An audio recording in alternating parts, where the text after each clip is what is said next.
Быстрые и точные удары, броски, удушающие и болевые приемы. Во второй соревновательный день чемпионата и первенства по спортивной борьбе в дисциплине панкратион зрителям в зале также скучать не приходится. Очередная пара бойцов в весе 66 килограмм сошлись за выход в финал.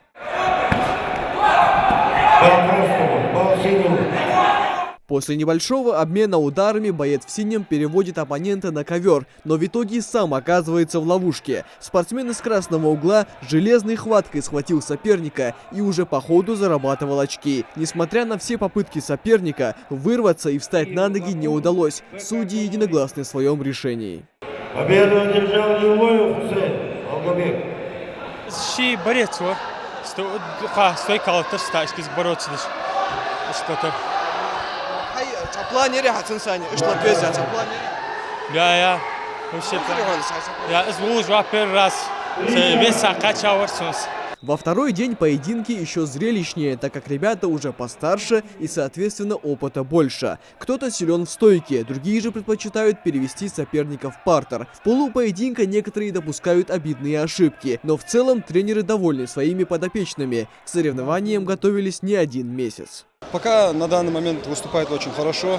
То, что мы заранее подготовились именно по правилам панкратиона, это дает нам очень большой толчок на данном турнире. И ребята уже адаптировались под эти правила и довольно хорошо выступают. На самом деле рассчитываем на общекомандное первое место. Но, если честно сказать, у нас с бойцовским клубом Алгабек, как обычно, дерби. Поэтому на данный момент идем на равных. Финальные бои уже будут решать исход победителя.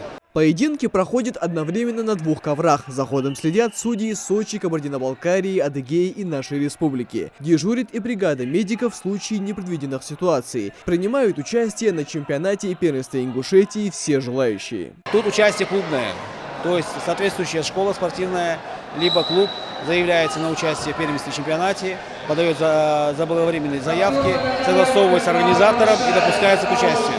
Спортсмены в 4 весовых категориях, показавшие лучшие результаты, представят регион на первенстве СКФО. Оно стартует 19 февраля в Чеченской Республике. Михаил Тангиев, Хамзат Халухоев. Новости 24.